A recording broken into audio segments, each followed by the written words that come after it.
ಬೆಳವಣಿಗೆ ಎಷ್ಟು ಚೆನ್ನಾಗಿ ಮಾಡ್ತಾರೆ ಅಂದ್ರೆ ತುಂಬಾ ಸೂಪರ್. ಹೇಳ್ತೀನಿ ಆಕ್ಚುಲಿ ಎಕ್ಸ್ಟ್ರಾ ಡಿಸೈನ್ ಇದು. ಈ ಬ್ಲೌಸ್ ನಮ್ಗೆ ಒಂದು 9 ವರ್ಷ 10 ವರ್ಷಕ್ಕೆ ಚಪ್ಪಲಿ ನಿಮ್ಗೆ ಕಾಣುತ್ತಾ? ಕಾಣಿಸುತ್ತೆ. ಇದಕ್ಕಿಂತ ಹಾಯ್ ಎಲ್ರಿಗೂ ನಮಸ್ಕಾರ, welcome back to the new video. Kamala ಮನೆ ಮತ್ತೊಂದು ವಿಡಿಯೋಗೆ ಸ್ವಾಗತ ಸುಸ್ವಾಗತ. ಗೈಸ್, ಇವತ್ತೇನು ಡಿಶ್ ಅಂತ ಕೇಳೋಣ ಬನ್ನಿ. ಅಮ್ಮ, ಇವತ್ತೇನು ಡಿಶ್ಶು? ಎಲ್ಲರಿಗೂ ಹಾಯ್. ಹಾಂ, ಇವತ್ತು ಇಡ್ಲಿ ಸಾಂಬಾರ್ ಚಟ್ನಿ. ಇಡ್ಲಿ ಸಾಂಬಾರ್ ಚಟ್ನಿ. ಗಾಯ್ಸ್, ಮಾರ್ನಿಂಗ್ ಇಡ್ಲಿ ಸಾಂಬಾರ್ ಚಟ್ನಿ ತಿಂತಾ ಇದ್ರೆ ಅದ್ರ ಕ್ರೇಜೇ ಬೇರೆ. ಎಲ್ಲ ಹಳೇದು ನೆನಪುಗಳೆಲ್ಲ ಬರುತ್ತೆ ವಾಪಸ್ಸು. ಓಕೆ ಬನ್ನಿ ಗಾಯ್ಸ್, ಇಡ್ಲಿ ಸಾಂಬಾರ್ ಚಟ್ನಿ ಹೇಗೆ ಮಾಡೋದು ಅಂತ ನೋಡ್ಕೊಂಬರೋಣ. ಆಲ್ಮೋಸ್ಟ್ ತುಂಬ ಜನಕ್ಕೆ ಗೊತ್ತಿರುತ್ತೆ, ಗೊತ್ತಿಲ್ದಿರೋರಿಗೆ ಇದೊಂದು ಹೆಲ್ಪ್ಫುಲ್ ವಿಡಿಯೋ ಆಗುತ್ತೆ ಅಂತ ಭಾವಿಸ್ತಾ ಬನ್ನಿ ಹೇಗೆ ಪ್ರಿಪೇರ್ ಮಾಡೋದು ಅಂತ ನೋಡೋಣ. ನಮ್ಮ ಇಡ್ಲಿ ಅಂತ ಅಂದ್ಬಿಟ್ಟು ಇದೇನು ರೈಸ್ಗೆ ಇಕ್ಬಿಟ್ಟಿದ್ಯಾ? ಮಧ್ಯಾಹ್ನಕ್ಕೆ ಬೇಕಲ್ಲಪ್ಪ ಬಿಸ್ಗೋಕೆ, ಅದಕ್ಕೆ ಇದು ಕಾರ್ನ್ ಏನಕ್ಕೆ ಏನು ತಿನ್ನೋಣ ಅಂತ ಬೇಯಿಸ್ತಾ ಇದ್ದೀನಿ. ಸುಮ್ಮನೆ ಹಂಗೆ ಜೋಳ ಥರ. ಓಕೆ ಗಾಯ್ಸ್, ಮಾಮೂಲಿ ಮುಂಚೆ ಎಲ್ಲ ತಿಂತಾ ಇದ್ವಿ ಗೊತ್ತಾ, ಮುಸ್ಕಿನ ಜೋಳ. ಅದೇ ಬಿಸಿ ಬಿಸಿ ಸ್ಕೂಲ್ ಕಡೆ ಎಲ್ಲ ಹಾಕೊಂಬರೋರು, ಪಾತ್ರೆಯಲ್ಲಿ ಬಿಸಿನೀರು ಹಾಕ್ಬಿಟ್ಟು ಸೇಮ್ ಅದೇ ತರ ಉಪ್ಪು ಖಾರ. ಜೋಳ ಅದೇ ಬೆಂಕಿಲಿ ಹಾಕಿ ಸುಡೋದು. ಹಾಕೊಡ್ತಾರಲ್ಲ, ಚೆನ್ನಾಗಿರುತ್ತೆ ಬೇಯಿಸೋದಕ್ಕಿಂತ. ನೀನ್ ತಿಂದಿದ್ದು ತಾನೆ? ನಾನು ವೆಜ್ ಒಂದ್ಸಲ ತಿಂದೀನಿ. ಓಕೆ ಗಾಯ್ಸ್, ಹುಣಸೆ ಹಣ್ಣು. ಓಕೆ, ಅದೇನು ಸಾಂಬಾರ್ಗ ಹುಣಸೆ ಹಣ್ಣು ಇಟ್ಕೊಂಡಿದ್ದಾರೆ. ಕಡೆ ಅನ್ನ ಮಾಡಿದ್ದಾರೆ ಮಧ್ಯಾಹ್ನ ಊಟಕ್ಕೆ. ಗಾಯ್ಸ್, ಮಧ್ಯಾಹ್ನ ಊಟಕ್ಕೆ ಅನ್ನ ಆಗಿದೆ. ಸೊ ಇಡ್ಲಿ ಸಾಂಬಾರ್ ಚಟ್ನಿ ಮಾಡೋಕ್ಕೆ ಇನ್ನೇನು ಕೆಲವೇ ಕ್ಷಣಗಣನೆಯಲ್ಲಿ ಶುರುವಾಗಲಿದೆ. ಬನ್ನಿ ಇವಾಗ ನೋಡಿ, ಅರ್ಧ ಕಪ್ ತೊಗರಿಬೇಳೆ ತಗೊಂಡಿದ್ದೀನಿ. ಅರ್ಧ ಕಪ್ ಮುಕ್ಕಾಲು ಇದ್ದಂಗೆ ಐತದು. ಅರ್ಧ ಕಪ್ ನೋಡ್ರಿ. ಓಕೆ, ಇವತ್ತು ತರಕಾರಿ ಏನಿಲ್ಲ, ಸಾಂಬಾರ್ ಈರುಳ್ಳಿ ಹಾಕಿ ಸಾಂಬಾರ್. ಓಕೆ ಗಾಯ್ಸ್, ಇಲ್ಲಿ ಬೇಳೆ ಹಾಕೋತಾ ಇದ್ದಾರೆ. ಒಂಚೂರು ಎಣ್ಣೆ ಹಾಕೊಳ್ಳೋಣ. ಒಂಚೂರು ಅಂದ್ರೆ 1 ಸ್ಪೂನು ಅಲ್ಲ, ಒಂದು ಕಾಲ್ ಸ್ಪೂನು ಅಲ್ಲ, ಅದು ಒಂದು ಟೊಮೊಟೊ ಹಾಕ್ತಾ ಇದ್ದೀನಿ. ಒಂದು ಟೊಮೊಟೊ ಆದ್ರೂ ಗೈಸ್ ಏನು ಗೊತ್ತಾ, ಇಡ್ಲಿ ಸಾಂಬಾರ್ ಅಂದ್ರೆ ಅಲ್ಟಿಮೇಟ್. ಅದು ಒಂಥರ ಅದು next fan level, fan base ಇದೆ. ಈಗ ಕುಕ್ಕರ್ನ ಕ್ಲೋಸ್ ಮಾಡಿ ಬೇಳೆ ಬೇಯಕ್ಕೆ ಬಿಡ್ತಾರೆ. ಓಕೆ ಗೈಸ್, ಈಗ ಒಂದು ಸ್ಟೋರಿ ಹೇಳ್ತೀನಿ ನೋಡಿ. ಕೇರಳದ ಪ್ರಾಂತ್ಯದ ಒಂದು ಯುವತಿ, ನಿತ್ಯ ಅಂತ ಹೆಸರು. ಅವ್ರಿಗೆ ಹುಟ್ಟಿನಿಂದಲೇ ಕಿವಿ ಕೇಳಿಸ್ತಾ ಇರಲಿಲ್ಲ, ಮಾತಾಡೋಕ್ಕೆ ಬಾಯಿ ಬರ್ತಾ ಇರಲಿಲ್ಲ, ಬರೀ ಕಣ್ಣು ಸನ್ನೆ ಅಷ್ಟೇ. ಸೊ ಅವರು ಒಂದು ಸ್ಯಾರಿ ಅಂಗಡಿಲಿ ಕೆಲ್ಸಕ್ಕೆ ಸೇರಿರ್ತಾರೆ. ಕೆಲ್ಸಕ್ಕೆ ಸೇರಿರುವಾಗ ಏನಾಗುತ್ತೆ, ಅಲ್ಲಿ ಒಂದು ಆ ಸಂಸ್ಥೆನ ಬೆಳವಣಿಗೆ ಎಷ್ಟು ಚೆನ್ನಾಗಿ ಮಾಡ್ತಾರೆ ಅಂದರೆ ತುಂಬ ಸೂಪರಾಗಿ ಮಾಡ್ತಾರೆ. ಒಳ್ಳೆ ಪ್ರಾಫಿಟ್ಸ್ಗಳು ಬರುತ್ತೆ ಅವ್ರ ಕಡೆಯಿಂದ ಆಗಿದ್ದ ಸೇಲ್ಸಿಂದ ಒಳ್ಳೆ ಪ್ರಾಫಿಟ್ ಬರುತ್ತೆ. ಆದರೆ ಇಲ್ಲಿ ಏನು ಮೇಯ್ನಾಗಿ ನೋಡ್ಬೇಕಂದ್ರೆ, ಆ ಮಾಲೀಕ ಇರ್ತಾರೆ ರಿಯಾಜ್ ಅಂತ ಅಂದ್ಬಿಟ್ಟು, ಅವ್ರು ಬಂದ್ಬಿಟ್ಟು ಆ ಹುಡುಗಿದು ಈ ಒಂದು ಪರ್ಫಾರ್ಮೆನ್ಸ್ ಅಂದರೆ ಈ ಒಂದು ಬೆಳವಣಿಗೆನ ನೋಡ್ತಾ ಅವ್ರಿಗೆ ಕರುಣೆ ತೋರಿಸ್ಲಿಲ್ಲ, ಅಯ್ಯೋ ಅಂತ ಅನ್ಲಿಲ್ಲ. ಸೊ ಅದ್ರ ಬದಲಾಗಿ ಹೆಚ್ಚಿಗೆ ಮಾಡಿದ್ರು, ಏನಂದರೆ ಮಾನವೀಯತೆ ಮೆರೆದ್ರು ಗೈಸ್. ಅಂದರೆ ಈಗಿನ ಕಾಲದಲ್ಲಿ ಎಷ್ಟೋ ಕಡೆ ಏನೇನೋ ಪ್ರಾಬ್ಲಮ್ಸ್ ಆಗ್ತಾಯಿದೆ, ಹೆಣ್ಮಕ್ಳಿಗೆ ಸೇಫ್ಟಿ ಇಲ್ಲ. ಇಂಥ ಒಂದು ಸಿಚುವೇಶನಲ್ಲೂ ಒಂದು ಮಾನವೀಯತೆನ ಮೆರೆದಿದ್ದಾರಲ್ಲ ಆ ಒಂದು ಓನರ್ ರಿಯಾಜ್, ಅವ್ರಿಗೊಂದು ಹ್ಯಾಟ್ಸ್ ಆಫ್. ಬಟ್ ಅದಾದಮೇಲೂ ಆ ಹುಡುಗಿಗೆ ಏನಂದರೆ ಸ್ಯಾಲ್ರಿನೂ ಜಾಸ್ತಿ ಮಾಡಿದ್ದಾರೆ, ಮಾಡಿ ಅಟ್ ದ ಸೇಮ್ ಟೈಮ್ ಅವ್ರಿಗೆ ಏನಾದರೂ ಒಂದು ಪ್ರಶಂಸೆ ಕೊಡಬೇಕು ಅಂತಂದ್ಬಿಟ್ಟು ಅವ್ರ ಫೇಸ್ನ ಮತ್ತು ಅವ್ರ ಶಾಪ್ ನೇಮು ಆ ಒಂದು ಬ್ಯಾನರ್ನ ತಂದ್ಬಿಟ್ಟು ಸಿಟಿ ಮಧ್ಯದಲ್ಲಿ ಪೋಸ್ಟ್ ಮಾಡಿಬಿಟ್ಟು ಇವರಿಂದ ನಮ್ಮ ಕಂಪ್ನಿ ಜಾಸ್ತಿ ಪ್ರಾಫಿಟ್ ಆಯಿತು ಅನ್ನೋ ಥರ ತೋರಿಸ್ಕೊಟ್ಟಿದ್ದಾರೆ. ನೋಡಿ ಗೈಸ್, ಎಷ್ಟೋ ಕಂಪ್ನಿಗಳಲ್ಲಿ ಎಷ್ಟೋ ಜನ ಕೆಲಸ ಮಾಡ್ತಾರೆ, ಕೆಲಸ ಮಾಡೋರಿಗೆ ಎಷ್ಟು ಕೊಡ್ಬೇಕು ಅಷ್ಟೇ ಬೆಲೆ ಕೊಡೋದು. ಇದು ತುಂಬ ಜನಕ್ಕೆ ಎಕ್ಸ್ಪೀರಿಯನ್ಸ್ ಆಗುತ್ತೆ. ಮೋರ್ ಓವರ್ ಡೆಲಿವರಿ ಬಾಯ್ಸ್, ಈ ಫಾರ್ ಎಕ್ಸಾಂಪಲ್ ಈ ಅಮೆಝಾನ್, ಫ್ಲಿಪ್ಕಾರ್ಟು ಅಂತ ಸುಮಾರು ಮಳಿಗೆಗಳಿದೆ. ಅಂಥದ್ರಲ್ಲಿ ಹುಡುಗರು ಎಷ್ಟು ಕಷ್ಟಪಟ್ಟು ಕೆಲಸ ಮಾಡ್ತಾರೆ. ಮಳೆ, ಚಳಿ, ಗಾಳಿ, ಬಿಸಿಲು ಏನೂ ನೋಡಲ್ಲ ಗೈಸ್. ಅಂಥದ್ರಲ್ಲೂ ಅದರಲ್ಲಿ ಕೆಲಸ ಮಾಡ್ತಾರೆ. ಕೆಲಸ ಮಾಡಿದ್ರೆ ಕೊನೆಗೆ ಅವ್ರಿಗೆ ಸಿಗೋವಂಥದ್ದು ಏನು ಗೊತ್ತಾ? ಡಿಡಕ್ಷನ್ಸು, ಆಮೇಲೆ ಎಮರ್ಜೆನ್ಸಿ ರಜಾಗಳು ಸಿಗಲ್ಲ, ರಜಾ ಹಾಕ್ಕೊಂಡ್ರೆ ಕೆಲಸದಿಂದ ತೆಗಿಯೋದು. ಇಂಥ ಕಾಲದಲ್ಲೂ ಆ ಥರ ಅವರೊಂದು ನಿತ್ಯಾಳಿಗೆ ಕೊಟ್ಟಂಥ ರೆಸ್ಪೆಕ್ಟ್ ಇದೆಯಲ್ಲ, ನಿಜವಾಗ್ಲೂ ಹ್ಯಾಟ್ಸ್ ಆಫ್ ಗೈಸ್. ಆ ಥರ ಯಾರು ಇರ್ತಾರೆ ಹೇಳಿ? ಅಯ್ಯೋ, ಈಗ ನೀವೇ ಫಾರ್ ಎಕ್ಸಾಂಪಲ್ ಯೋಚನೆ ಮಾಡಿ, ಕಿವಿ ಕೇಳಿಸಲ್ಲ, ಬಾಯಿ ಬರಲ್ಲ, ಆದರೂ ಅಷ್ಟು ಒಂದು ಅಭಿವೃದ್ಧಿ ಮಾಡಿದ್ದಾರೆ ಅಂದರೆ ಆ ಕಂಪನಿನ, ಆ ಒಂದು ಬ್ರ್ಯಾಂಡ್ನ. ಆ ರಿಯಾಜ್ ಏನು ಬೇಕಾದರೂ ಮಾಡ್ಬೋದಿತ್ತು. ಇಷ್ಟು ದುಡ್ಡು ಕೊಟ್ಬಿಟ್ಟು ಬಿಟ್ಬಿಡಿ ಸಾಕು ಇನ್ನೇನು ಅಂತೆಲ್ಲ ಹೇಳ್ಬೋದಿತ್ತು. ಬಟ್ ಅವ್ರು ಮಾಡಿದಂಥ ನಿರ್ಧಾರ ಇದೆಯಲ್ಲ, ಅದು ಇಮ್ಮೆನ್ಸ್ ರೆಸ್ಪೆಕ್ಟ್. ಏನಂತೀಯಮ್ಮ ಇದ್ರ ಬಗ್ಗೆ? ಅವ್ರಿಗೆ ಮೊದಲು ಧನ್ಯವಾದ ಹೇಳ್ತೀನಿ. ಹಾಂ, ಹಿಂದೆ ಈ ಥರ ಇರೋರಿಗೆ ತುಂಬ ಜನ ಇದ್ದಾರೆ. ಅವ್ರಿಗೆಲ್ಲ ಇಂಥ ಕೆಲಸ ಕೊಟ್ಟರೆ ಅವರು ಮುಂದುವರಿತಾರೆ. ನಮ್ಮ ಥರ ಅವರು ಯಾವುದು ನನಗೆ ಹೇಳಕ್ಕೆ ಬರ್ತಾ ಇಲ್ಲ, ಮನಸ್ಥಿತಿ ಬೇರೆ ಥರ ಆಗಲ್ಲ. ಯಾಕಂದರೆ ನಾವು ಕೆಲಸ ಮಾಡ್ತೀವಿ, ನಾವು ದುಡ್ಡು ತಿನ್ನೋ ಅಂತ ಧೈರ್ಯ ಬರುತ್ತಲ್ವಾ.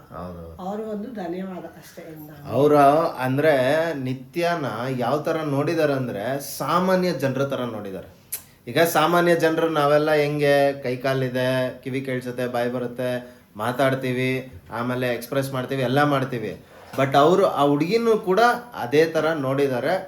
ಈ ವಿಡಿಯೋನ ಆ್ಯಕ್ಚುಲಿ ನನಗೆ ಸಿಕ್ಕಿರಲಿಲ್ಲ ಈ ವಿಡಿಯೋ. ಇದನ್ನು ಕಳಿಸ್ದಂಥ ನನ್ನೊಬ್ಬ ಫ್ರೆಂಡು, ಸ್ನೇಹಿತ Praveen, thank you so much. ಈ ಒಂದು ಒಳ್ಳೆ ಒಂದು ವಿಷಯನ ಕಳಿಸ್ಕೊಟ್ಟಿದ್ದಕ್ಕೆ ಥ್ಯಾಂಕ್ ಯು ಸೋ ಮಚ್. ಚಟ್ನಿಗೆ ಇಲ್ಲಿ ರುಬ್ತಾ ಇದ್ದಾರೆ ಕಾಯಿ, ಮೆಣಸಿನ್ಕಾಯಿ, ಶುಂಠಿ, ಬೆಳ್ಳುಳ್ಳಿ. ನೀನು ಕೈ ಮುಚ್ಕೊಂಡು ಹೇಳಿದ್ರೆ ಏನಾಗುತ್ತೆ? ಕೈ ತೆಗೆದ್ಬಿಟ್ಟು ಹೇಳಬೇಕು. ಹಾಂ, ಓಕೆ ಗೈಸ್, ನೋಡ್ಕೊಂಬಿಡಿ ಏನೇನೈತಲ್ಲ.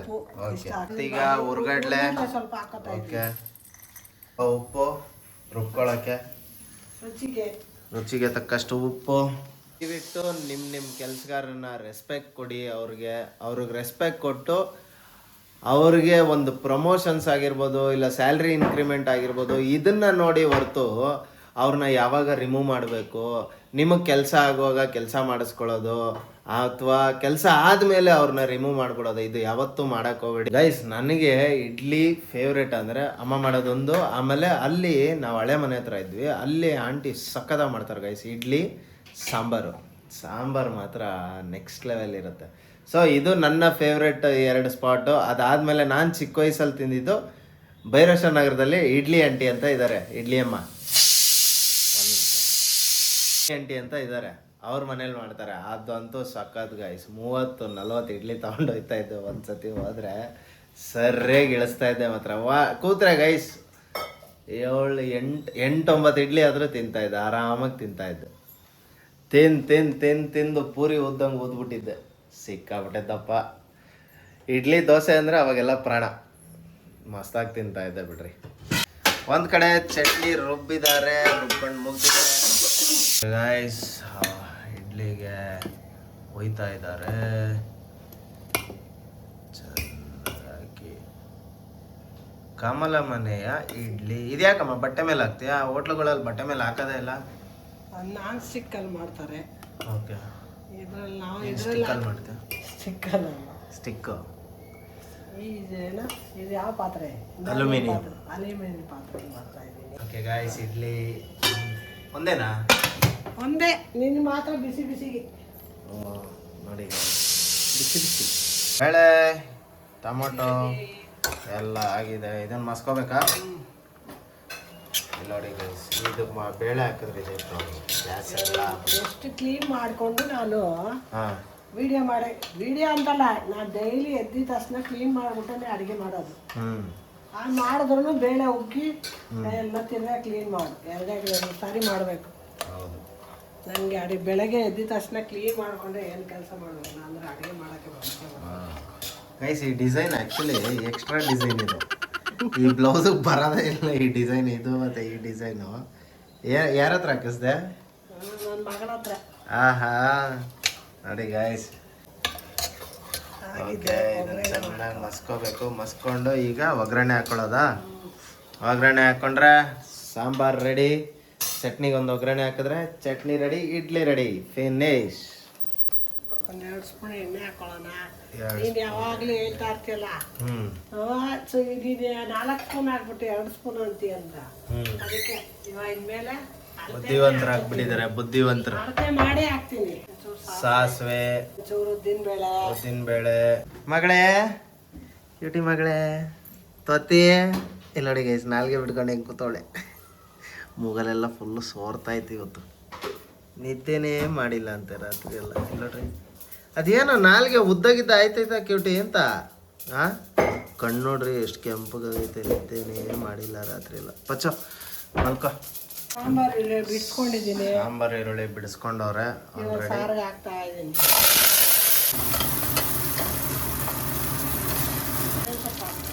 ಕರ್ಬೇವು ಸೊಪ್ಪು ಸ್ವಲ್ಪ ಜೋರಾಗಿ ಹೇಳು, ಗಂಟ್ಲಿಗೆ ಏನಾದರೂ ಇದಾಗೈತಾ ಅಂತ.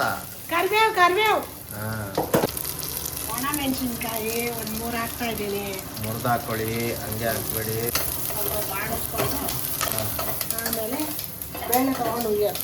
ಓಕೆ, ನಾವು ಈ ಪಾತ್ರೆಗೆ ಒಯ್ದು ಬಿಡೋದಾ? ಇಷ್ಟಾದ್ರೆ ಸಾಕು.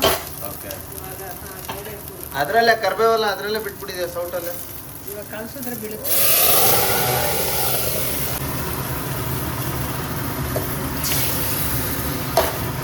ಓ, ಪಾತ್ರೆ ಬಿದ್ದೋಗಿರೋದೀಗ. ಅಪ್ಪ, ಎಂತ ಕೆಲಸ ಮಾಡಿದ್ರು ಗೊತ್ತಾ? ಈಗ ಆ ಪಾತ್ರೆ ಫುಲ್ಲು ಕೆಳಗೆ ಹೋಗ್ಬಿಟ್ಟಿರೋದು. ಹೋಗ್ಬಿಟ್ಟಿದ್ರೆ ಬಾಯ್ ಬಡ್ಕೋಬೇಕಿತ್ತು ಇವತ್ತು. ಕಾಲ್ ಕೈ ಎಲ್ಲ ಸುಟ್ಟೋಗ್ಬಿಟ್ಟಿರೋದು. ಸ್ಟಾರ್ಟ್ ಮಾಡೋದು ನೆಕ್ಸ್ಟ್ ಸೆಕೆಂಡ್ರಿ ಮಾಡೋಣ ಸ್ಟಾರ್ಟು. ಸುಟ್ಟೋದ್ರೆ ಏನು ಮಾಡ್ತಾ ಇದ್ದೆ? ಪಕ್ಕ ಬಿದ್ದಿದ್ರೆ ಕಾಲ್ ಮೇಲೆ ಫಿಕ್ಸು. ಅವಾಗ ಯಾವಾಗ ಒಂದ್ಸತಿ ಕೈ ಸುಟ್ಕೊಂಡಿದ್ದೆ, ಇವಾಗ ಕಾಲು ಸುಟ್ಕೊಂಡಿರ್ತಿದ್ದೆ. ಓಕೆ ಗೈಸ್, ನೀರು ಸ್ವಲ್ಪ, ರುಚಿಗೆ ಉಪ್ಪು. ಚಿಕ್ಕಷ್ಟು ಉಪ್ಪು. ಈ BP ಜಾಸ್ತಿ ಇರೋರು ಅಡುಗೆ ಮಾಡಿದ್ರೆ ಹೆಂಗೆ ಮಾಡ್ತಾರೆ? ಉಪ್ಪು ಜಾಸ್ತಿ ಹಾಕ್ಬಿಡಲ್ವಾ?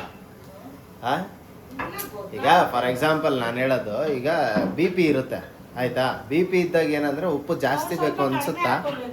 ಅಲ್ಲ, ಉಪ್ಪು ಜಾಸ್ತಿ ಬೇಕು ಅಂತ ಅನ್ಸುತ್ತಾ ಅಂತ. ಗೊತ್ತಿಲ್ಲಪ್ಪ, ಆ ಥರ ಅನ್ಸಲ್ಲ. ನಾನು ಮನೇಲಿ ಮಾಡಿರೋ ಸಾಂಬಾರು ಪೌಡ್ರ್ ಹಾಕ್ತೀನಿ. ಹಾಂ ಹಾಂ, ಬೇರೆಯವರು ಅಂಗಡಿಲಿ ಮಾಡಿರೋದು ಗೊತ್ತಾಗ್ತಾರ.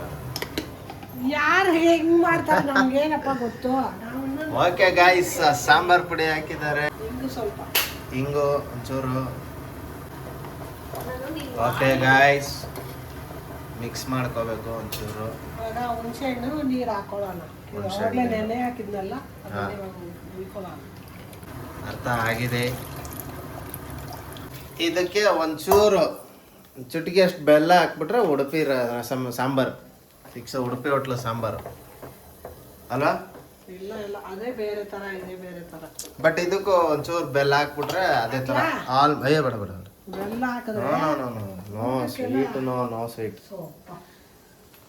ಏನಮ್ಮ ಇವತ್ತು ಬಾಳೆದಿನ ತರಿಸ್ಬಿಟ್ಟಿದ್ಯಾ? ಏನು ಸಮಾಚಾರ? ಯಾವಾಗ ಕುಡಿಬೇಕು? ವಾರಕ್ಕೊಂದ್ಸಾರಿ.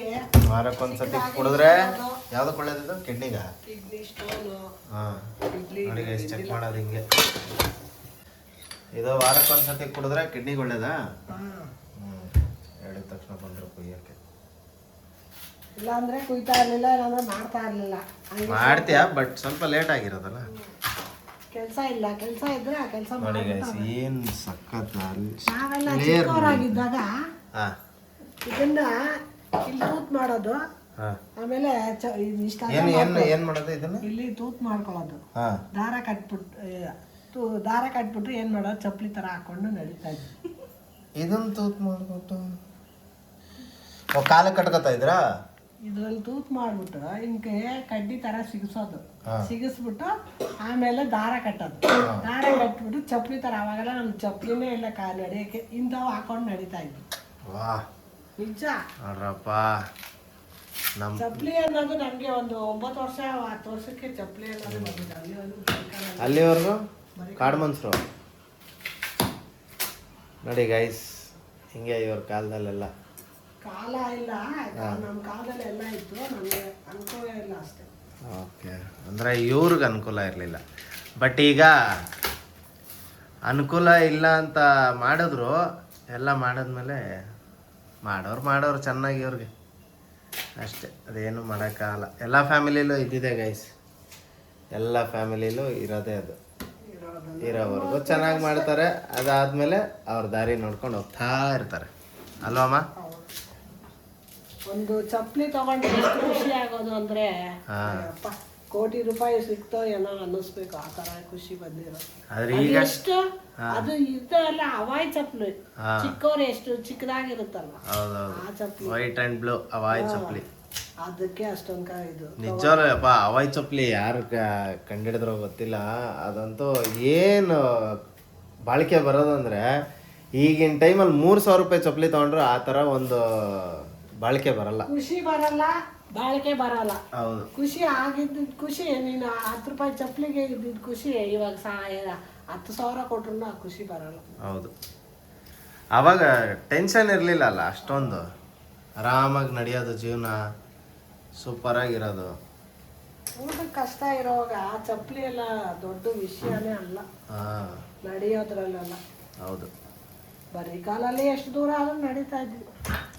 ಈ ತರ ಜ್ಯೂಸ್ ಮಾಡಕ್ ಆಗಿಲ್ಲ ಅಂದ್ರೆ ನೀವು ಸಣ್ಣಕ್ಕೆ ಪಲ್ಯ ಮಾಡಿ, ಅದು ನಾರ್ ಬರ್ತಾನೆ ಇರುತ್ತೆ, ಸಣ್ಣ ಕುಯ್ಬಿಟ್ಟು ಏನ್ ಮಾಡ್ಬೇಕು, ಪರ್ಕೆ ಕಡ್ಡಿ ತಗೊಂಡು ಅದನ್ನ ಸುತ್ತಿದ್ರೆ ನಾರೆಲ್ಲ ಬರುತ್ತೆ. ಅಂದ್ರೆ ನೀರಲ್ಲಿ ನೆನಿಕ್ಬಿಟ್ಟು ಸುತ್ತಬೇಕಾ? ಹಿಂಗೆ ಇದು ಬಟ್ಲಲ್ಲಿ ಹಾಕ್ಬಿಟ್ಟು 2 ಕಡ್ಡಿ ತಗೊಂಡು ಹಿಂಗ್ ಸುತ್ತಾ ಇದ್ರೆ ಆ ನಾರೆಲ್ಲ ಆಚೆ ಬರುತ್ತೆ. ಅದೇ ಚಾಪ್ಸ್ಟಿಕ್ ತರ ಹಿಂಗೆ ಹಿಂಗ್ ತಗೊಂಡು ಹಿಂಗ್ ಸುತ್ತಾ ಇರ್ಬೇಕು. ಓಕೆ, ನೋಡಿರ್ಬೋದು ನೀವು ಬಾಳೆ ದಿಂಡಿನ ಚುರುಮುರಿ ಮಾಡ್ತಾರಲ್ಲ, ಆ ಟೈಮಲ್ಲೆಲ್ಲ ಇದು ಕೊಡ್ತಾರೆ, ಇದನ್ನು ಕೇಳಿದ್ರೆ ಹಾಕಿ ಕೊಡ್ತಾರಲ್ಲ, ಸೇಮ್ ಅದೇ ಥರ ಚುರುಮುರಿಲು ತಿನ್ಬೋದು, ಜ್ಯೂಸ್ ಮಾಡ್ಕೊಂಡು ಕುಡಿಬೋದು. ನಾವು ಆ್ಯಕ್ಚುಲಿ ಜ್ಯೂಸ್ ಮಾಡ್ಕೊಂಡು ಕುಡಿತೀವಿ.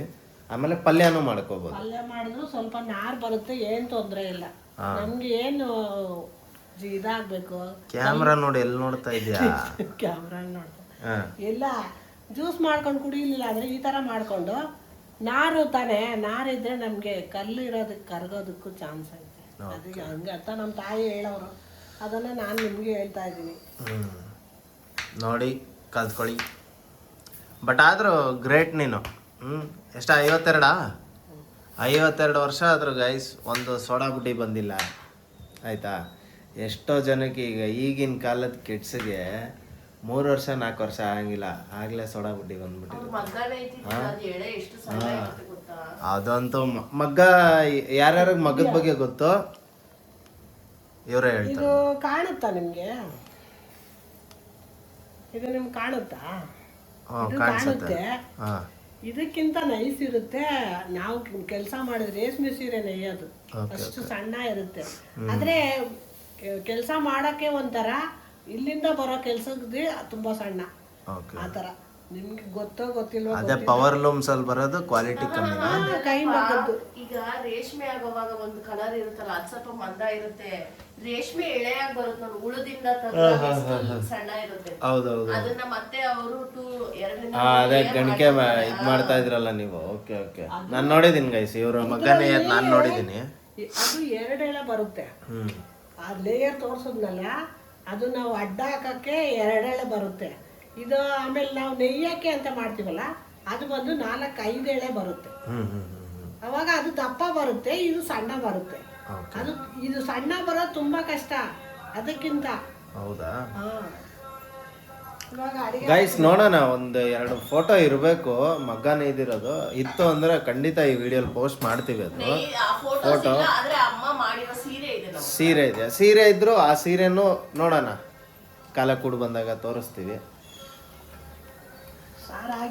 ಸಾರಾಗಿದೆ, ನೆಕ್ ನೋಡಿದ್ದಾರೆ ನೀಟಾಗಿ, ಸಾರಾಗಿದೆ. ಓಕೆ ಗೈಸ್, ಎಲ್ಲ ಇದಕ್ಕೆ ಹಾಕೊಂಡ್ರೆ ಓಕೆ ಗೈಸ್, ಇಲ್ಲೆಲ್ಲ ರೆಡಿ ಆಗಿದೆ. ಇದನ್ನ ಪ್ಲೇಟಿಂಗಲ್ಲಿ ಸಿಗೋಣ, ಅಲ್ಲಿವರೆಗೂ ಕಾಯ್ತಾ ಇರಿ. ಒಂದು ಕಡೆ ಇಡ್ಲಿನೂ ರೆಡಿ ಆಗಿದೆ. ಓಕೆ ಗೈಸ್, ಇಡ್ಲಿ ಸಾಂಬಾರು ಮತ್ತು ಚಟ್ನಿ ರೆಡಿ ಇದೆ. ಟೇಸ್ಟ್ ಮಾಡಿ ನೋಡೋಣ ಹೆಂಗಿದೆ ಅಂತ. ಫಸ್ಟು ಚಟ್ನಿ ಜೊತೆ ತಿನ್ನೋಣ.